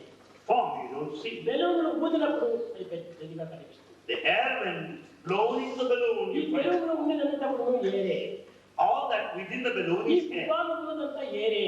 All that within the football is air. కాబట్టి ఈ ఏరే లేకపోతే ఈ రూపం ఏ విధంగా వచ్చింది? కాబట్టి ఏరికి కూడా రూపం ఉంది. So the football and the balloon will not have form as such రూపం without లేనిటువంటి air. జగత్తులో కారణాలు. There's nothing without a form. గొప్ప సైంటిస్ట్ కూడాను, Great science. ఐన్స్టీన్, న్యూటన్, వీళ్ళందరూ కూడాను రూపం ఉన్నది అనే దాన్ని నిర్ణయిస్తూ వచ్చారు. Eminent scientists like Einstein, Newton said there is definitely a form. కానీ ఈనాటి యొక్క సైంటిస్ట్ అంతా కూడాను పిచ్చి మార్గము ప్రవేశించి నో రూపం, నో ఇది రూపం లేని దాన్ని నమ్మకూడదు అని బోధిస్తున్నారు. But the scientist today is a mad cat who said that there is no form, don't go by రూపం that. లేదని చెప్పేటువంటి వాడు సైంటిస్టే కాదు. The one who said that there is no form is no scientist. Sense లేనటువంటి వాడే. Is the one without sense. Atom, they say. ఈ atom రూపం లేదా? Atom, has it no form? రూపం లేకపోతే ఏదిగా నీవు ఆనందిస్తున్నావు. Well, how do you see that? You can. కానీ దాన్ని చూడడానికి కొన్ని యంత్రాలు ప్రత్యేకంగా అవసరం. However, you need special devices to see an ఈ atom. ఆటమ్స్ అంతా చేరి ఒక పెద్ద స్వరూపాన్ని పొందుతున్నారు. Only combination of atoms constitute a mighty form. ఆటమే లేకపోతే రూపమే లేదు. Without atoms, you don't see any form. కాబట్టి ప్రతి దానికి కూడా ఒక రూపం ఉంటుండాలి. So every object has got a form. ప్రేమకు కూడా ఒక రూపం ఉంటుండాలి. Love too has a form. నీకు ఒక పెయిన్ ఉంటుండాలి. Suppose you suffer from pain. నువ్వు నాకు పెయిన్ గా ఉంటుండాలంటే ఈ రూపం చూపించి నేను మందు వేస్తానంటే దీన్ని ఏ విధంగా రూపాన్ని ఉంచుకున్నాడు? If you say it's painful, you cannot demand, let me see the form to give prescription. అయ్యా నీవు నమ్మితే నమ్ము, పడితే వదలు, నాకు పెయిన్ ఉంది. Yes, you may believe it or not, still I feel the pain. కనుకనే ప్రతి దానికి కూడా అనుభూతిలో ఉండే ప్రేమ. So, love is in the form by way of experience. ప్రతి దానికి కూడా ఒక అనుభూతి కావాలి. Everything needs experience. ఈ అనుభూతియే ఒక ప్రేమ. This experience is ఈ love. అనుభూతియే ఒక రూపము. And this very experience is the కానీ form. ఈ సత్యాన్ని గుర్తించుకోలేక Without knowing this truth, ఈనాటి మానవుడు, ఈనాటి విద్యార్థులు చెప్పిన మాటలు తప్పుతున్నారు. without experience this fundamental truth, man and students, they disobey the command. సూచన పవిత్రాన్ని మర్చిపోతున్నారు. They are forgetting the very sacred thing they visualize. సంకుచితమైన భావాలను పెంచుకుంటున్నారు. And in fact, they are increasing unsacred. దూరదృష్టిని విసర్జిస్తున్నారు. They have given up the vision and fortitude. ఈ విధంగా ఉన్నప్పుడు సత్యం ఏ రీతిగా నీకు గోచరిస్తుంది? How do you expect to know the truth? కనుక మొట్టమొదట చెప్పిన మాటకు నడుచుకోవాలి. First, conduct yourself in according to the command. అది నడవలేకుంటప్పుడు వాడు మనిషే కాదు. If you do not act, you are no human being at all. ఎందుకంటే మానవుడు ఎందుకంటే ఈ పంచభూతంలో సత్యం వాడిని వదిలిపోయింది. In fact, the 5 elements or the 5 elements of truth has left you. కనుక వాడికి ఒక ప్రాణం పోయింది. So you have lost one life principle. ధర్మాన్ని మొదలుపెట్టినప్పుడు దాంట్లో 2 ప్రాణాలు పోయినాయి. You have given up this dharma, 2 life principles are lost. శాంతమే నీవు విసర్జించిన వీళ్ళు 3 ప్రాణాలు పోయినాయి. If you give up this peace, you will be losing 3 life principles. ప్రేమనే వదిలిపెట్టిన ప్రేమనే లేకుండా నీలో 4 ప్రాణాలు పోయినాయి. Without love, you will be losing the 4th life ఈ principle. విధంగా మానవుడు పంచభూతములనే ప్రాణాలతో జీవిస్తున్నటువంటి మానవుడు పంచభూతములు కూడా వదిలిపెట్టినప్పుడు ఈ పంచ ధర్మం వదిలినటువంటి వాడు అవుతాడు. So when one man gives up all these 5 human values, he will be losing the 5 elements and the 5 life principles. కనుక ఈ మానవుడు lifeless man. Such a man is a lifeless man. కనుక లైఫ్ అనేది ఈ 5 కూడా ప్రాణం అన్న ఉంటుందా? Life meant the combination of these life principles. అంటే ఎవరు? Who is manager in the true sense? Leader అంటే ఎవరు? Who is the leader? కేవలము ఒక వ్యక్తిగా సంబంధం పోల్చుకొని ఒక వ్యక్తి లీడర్, ఒక వ్యక్తి మేనేజరు అని భావిస్తున్నాడు. We go on the basis of individual considerations, call him manager and the leader and so business on. ఏమిటి? బిజినెస్ ఏమిటి? What is business? మార్కెటింగ్ అంటే ఏమిటి? What is marketing? ఈ బిజినెస్ కేవలం సంకుచితమైన చిన్న మార్కెట్లో జరుగుతున్నదని భావిస్తున్నారు ఈనాటి విద్యార్థులు. Students consider that business is a transaction that goes on in a market. Market ఏది? Market What is market? యావత్ ప్రపంచమే మార్కెట్. The whole world is the market. ఎక్కడ పోయినప్పటికీ మనం ఏదో ఒక విషయాన్ని, ఏదో ఒక వ్యక్తిని, ఏదో ఒక పదార్థాలను మనం అందుకోగలుగుతున్నాం. You may go anywhere, you'll be able to meet a person, receive an object or a material. కేవలం కొన్ని అంగళ్ళు నిర్మించుకొని అక్కడ మార్కెట్ అని బోర్డు వేయడం వల్ల అది మాత్రమే మార్కెట్ కాదు. Market is not merely assembling of shops. ప్రపంచమే మార్కెట్. The whole world is the market. మానవుని మనసే manager, Human mind is the manager. మానవుని హార్టే leader. Human heart is the leader.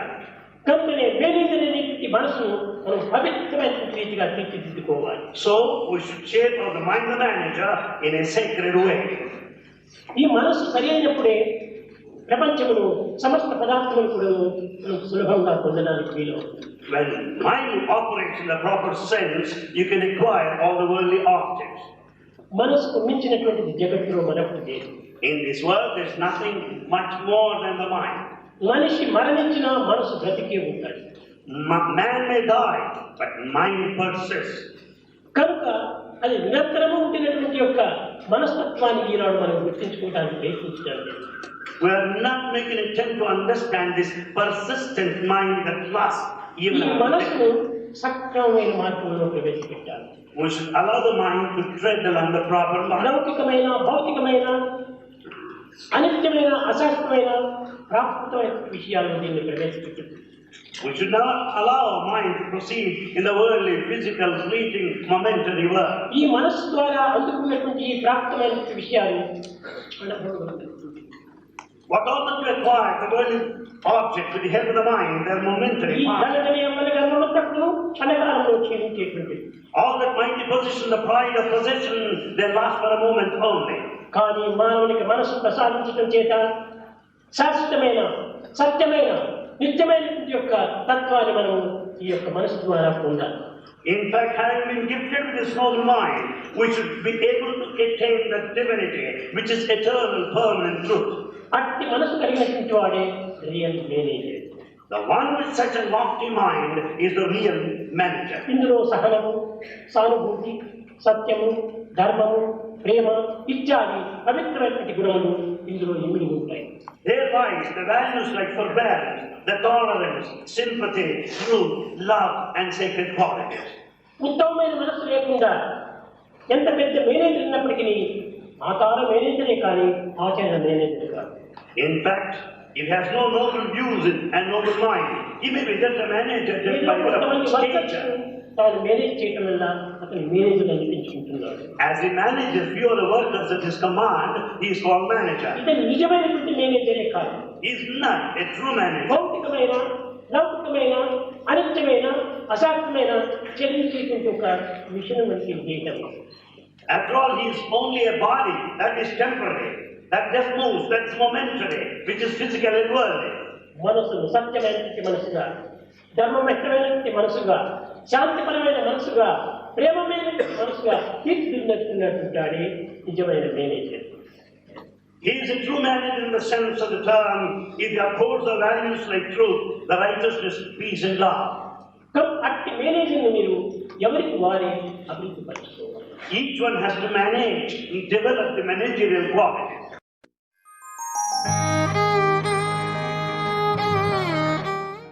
Om Shri Sai Ram.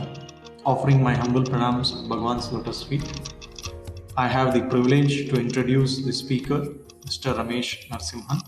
Mr. Ramesh is currently the President, Nissan, Thailand. Before he took up his leadership role in Nissan, Thailand, he was President and Managing Director at Nissan, Philippines. And he was also the CFO of Nissan Australia and New Zealand before he became the President and MD at Nissan Philippines. His early career started with Ford Motor Company, where he has held various roles in the finance department, accounting section, and operations. He was the finance director, corporate finance and accounting controller, and operations controller for various years in Ford Motor Company. Mr. Ramesh's education started with being a student at Sri Sathya Institute of Higher Learning, and then he went on to do his MBA in Finance and CPA from UK, and also he is member of the Institute of Cost and Works Accountants of India. I request Mr. Ramesh to kindly address us.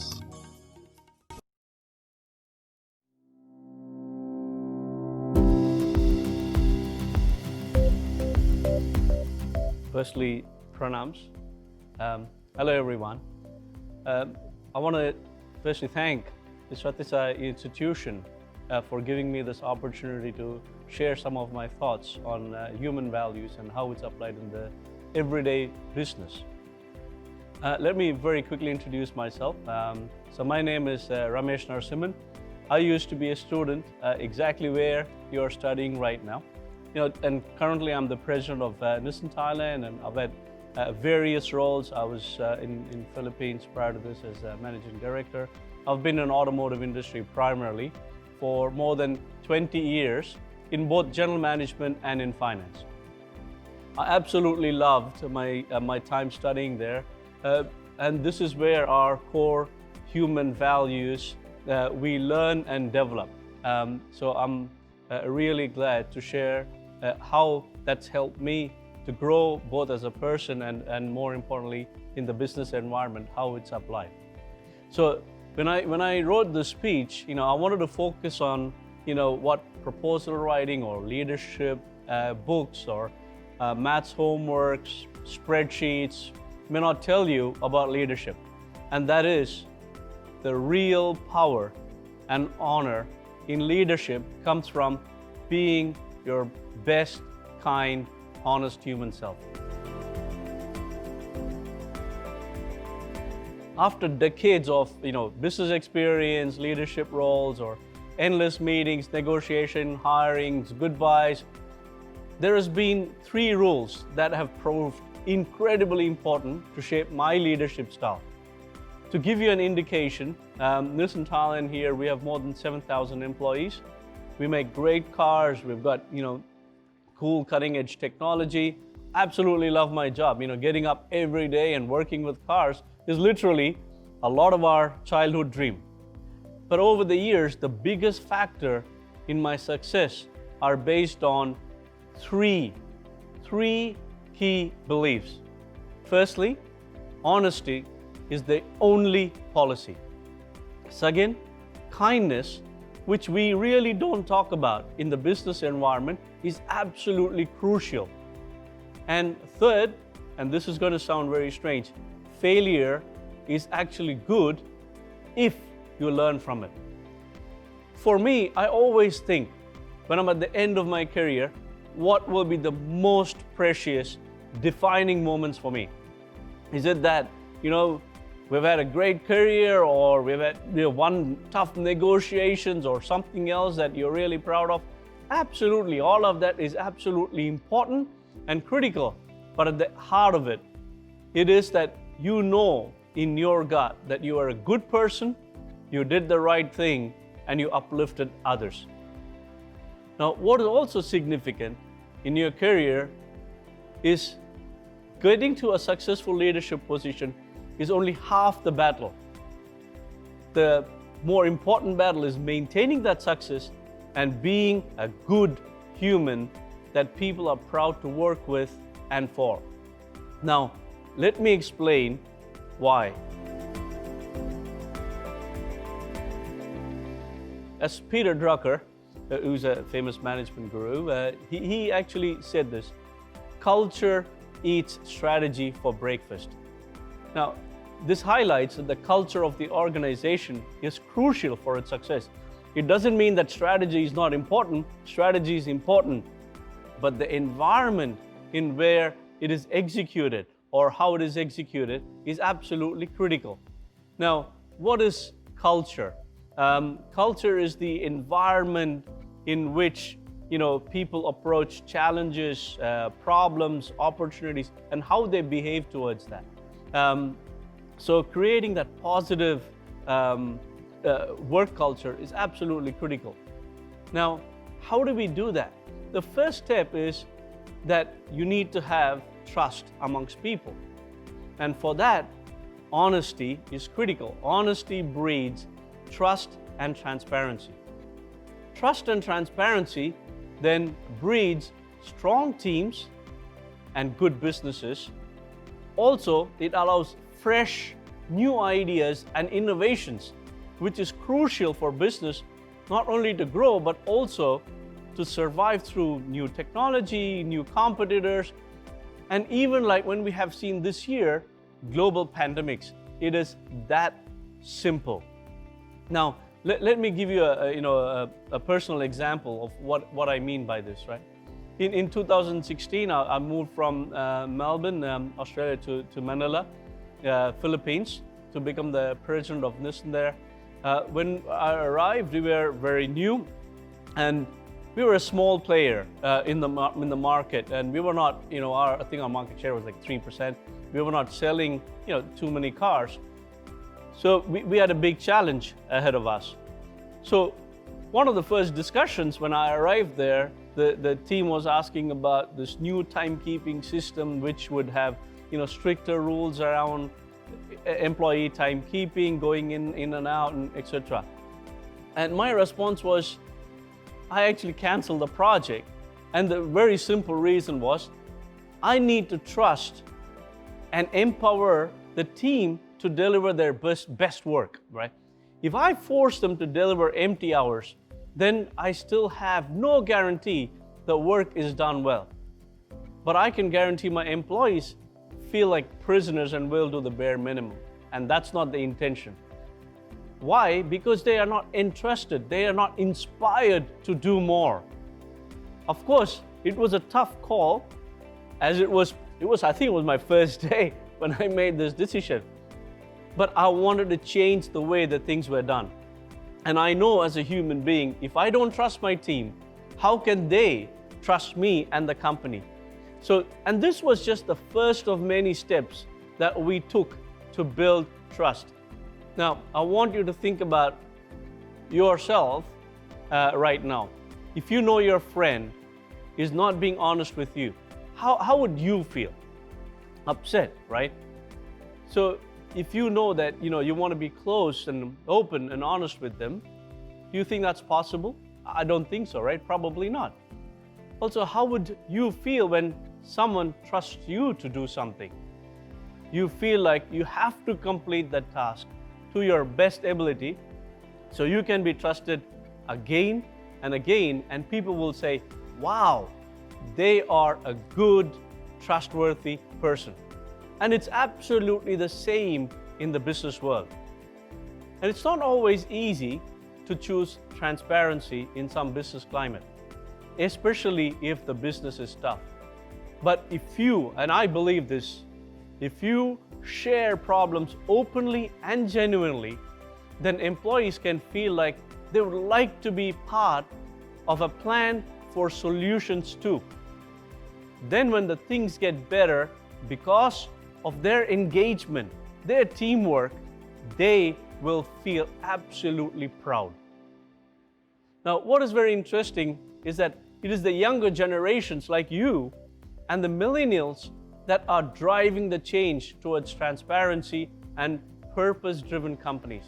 So if you would like to be a future entrepreneur or a business leader, unless you're honest and trustworthy, you could be excluding 2/3 of the young future talent pool to work with you, which will affect the success of the business.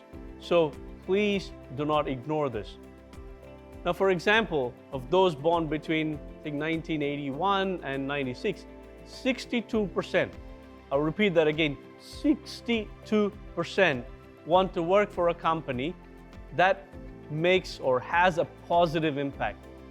Half prefer purposeful work to a high salary, and 53% would work harder if they were making a difference to others. I also believe that being a good leader and a business person should actually be simple. The person who must face every morning in the mirror and should have the same morals as the one in the boardroom. If you have a work persona and you're acting, a certain way that you believe denotes leadership, maybe you have to think again. Now, one other thing that's always helped me remain honest in my leadership is something not learned in a book, but from my upbringing. My father was a very successful CFO, but one thing that he absolutely impressed upon us was being genuine and truthful. Quite simply, if there is some sort of barrier between you as a leader and your teams or employees because you're the boss, then you're not getting the real story, which is detriment to the business. Yeah, this is very personal and very, very important to me. First, I'm a person and a father. Second, I'm a business leader and a president of a company. So my ethos is, if you treat your colleagues with kindness, it's better for them, better for me, and better for the business too. It's a no-brainer. It's a win-win-win situation. And actually, surprisingly, science actually confirms this. I think it was Emma Seppala, who's the science director of Stanford University, Center for Compassion and Altruism Research and Education, found that when the leaders are seen by their team members as more compassionate and kind, employees feel safe and trust levels are elevated, going back to my first point earlier. And once trustworthiness is established, employees are more willing to share their ideas and commit to the organization, in terms of long term. Let me share a story to explain this concept. I think it was maybe about 10 years ago. I had a team member that actually fell quite ill. He was a very strong asset. He's been performing well, for us, and we supported him during the sickness. But there was a point when the company policies around employee illnesses ran out, and the business decision would have been to let him go or not support him in the further treatment, etc. But I thought beyond those policies and rules and decided to continue to care for him and keep his role open. The great thing was, once he recovered, we had a renewed colleague with genuine and, most importantly, infectious passion for the company. This is the kind of thing that you cannot buy or you cannot create easily.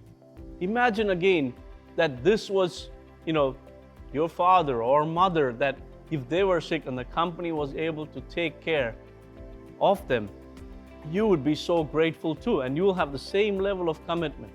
Now, personally, I didn't realize that kindness was a specific business strategy. The first thing I heard about this was when I think it was Shark Tank billionaire and Dallas Maverick owner Mark Cuban. I think he called kindness a hidden secret to success. I think his quote was, one of the most underrated skills in business right now is being nice, and nice sells. In my early career, climbing up the ladder, you're constantly told, you will be too. Be tough, be strong, drive harder, be ruthless, and sometimes you have to. But it's also imperative to hold on to your human skills and being kind with others. And as I've mentioned earlier, science actually backs this idea that soft skills can boost your career. Having a high level of emotional intelligence, empathy, gratitude have been associated with people not only, earning more over their lifetime, but also having more engaged employees.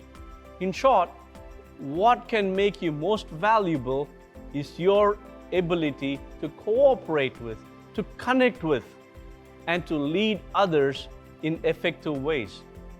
The other truth is no one, and you can trust me on this, no one wants to work in a hostile environment.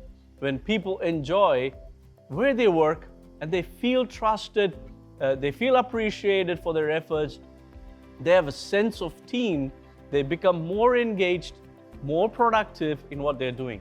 And that in turn leads to, of course, better results, better interactions with everyone. And this actually, it's not only internal, but more importantly, this actually has a huge external benefit because the employees start connecting with customers in the same way. So it improves the trustworthiness of the brand, also the customer experience that our external customers start enjoying. Now, it's also easier to recruit new superstars, while keeping your existing stars on board because there is a lower turnover. And it turns out that our brains are actually hardwired to respond to kindness and trust. I've been reading a lot on this topic because this is a big passion for me. So bear with me when I'm quoting a lot of people. I think it was Judith Glazer, who's the CEO of executive coaching firm Benchmark Communications, who said that when someone is kind and respectful to us, our brains produce more oxytocin and dopamine, which helps us to relax, feel open to others, and be more sharing and cooperative. So maybe let's do a test. I want you right now to stop and think of the last time someone was kind to you. How do you feel thinking about that memory? How do you feel about the person who was kind? I bet you feel good, happy, and grateful. This is how you as a business leader want to feel, and your future employees too. Now, when we feel threatened or disrespected, Judith Glazer, whom I mentioned earlier, the opposite effect, of course, occurs. What neuroscientists call is amygdala hijack, where our fight or flight instinct kicks in. This means you're instinctively your body goes into a mode where you feel threatened and your inclination is to either run or fight. I'm sure you'll agree, not the best recipe for fostering teamwork and productivity. Now, finally, and this is very, very important, your kindness can't be faked. Now, I'm not sure if you know, but it takes 5 compliments to negate a single insult. And humans, we are naturally wired to sense false acts of kindness, either through body language or facial cues. So please be genuine and kind whenever you can. There is success in failure. I know it sounds very strange, but let me share my experience. If you follow the first 2 rules, being honest and being kind, then you can positively encourage the right kind of failure. And again, I know it sounds very odd, but I'll explain that in a lot more detail. Most of the business leaders believe that failure is inherently bad, and not apportioning blame means people won't feel accountable or they will not improve. Now, if people aren't blamed for failures, what will ensure that they try as hard as possible to do their best work? This concern is based on false contradiction. In real life, a culture that makes it safe to admit and report on failure can, and in some organizational contexts, must coexist with high standards for performance. I was reading another article. As I said, I do read a lot. There was an interesting study of CEOs that actually analyzed the failures in their organization. Now, when you actually broke that down, they believe maybe 2 to 5% of the failures are truly, what they call blameworthy. It's someone's fault. But when you actually ask how many are treated as blameworthy, it's actually rather very, very high, shockingly high, 70 to 90%. Now, the unfortunate consequence is that many failures gets hidden, not reported, and more importantly, the lessons are lost. And it's a very high chance that these actions are repeated again. So what is the gold within the failure is the learning to spur improvement. That is the most important thing. Think about it, right? How can we as humans grow? It is by trying things. Think of the most, famous minds and inventors. Do you think they got success at the first go? No. Imagine if they never failed. Do you think that we would know them now? Elvis Presley, for example, he was told he was not a good singer, and he just kept trying. He never gave up. One of the most famous presidents of U.S., Abraham Lincoln, he lost 8 elections. Thomas Edison tried 1,000 times before creating the light bulb. The point that I would like you to know that this has been very true in my life is that failure is an opportunity to learn. Each failure is, I call it, the learning moment. If you don't learn from it, then it is truly a failure. But more specifically, calculated failure is what you need to aim for. In the working world, if you just try anything and fail, then there's no benefit. You have to take risks in a smart way, gathering information and ideas as you go to formulate a better direction and what risks you will take. Now that way, if the attempt fails, then you have in-depth analysis to see where and why it went wrong and how you can improve it. That is the learning part, which will lead you to success. It's like you start on a journey into a big cave with many tunnels. If you take the wrong tunnel, it will be okay if you have planned and know why and where the tunnel is. Each time you eliminate the wrong tunnel, you find the right path. It's the same thing. I know it sounds simple, but you gotta have that in the back of your mind. Now, in my career, and maybe I can give a really great example. It's my belief that you have to be bold and you have to be a risk taker to become better and get better ideas and ways of doing things. So actually, as I said, let me share an example on this. I worked with a great team.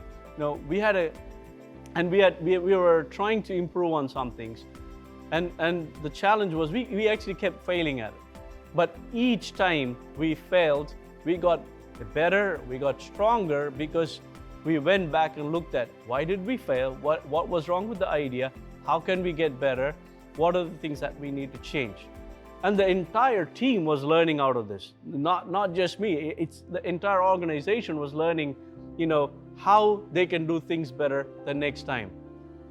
And I think we tried about 7 times, and it was, sure, it can be hard to keep failing, but we just kept our focus on the final objective that we had, and we just kept going and going and going.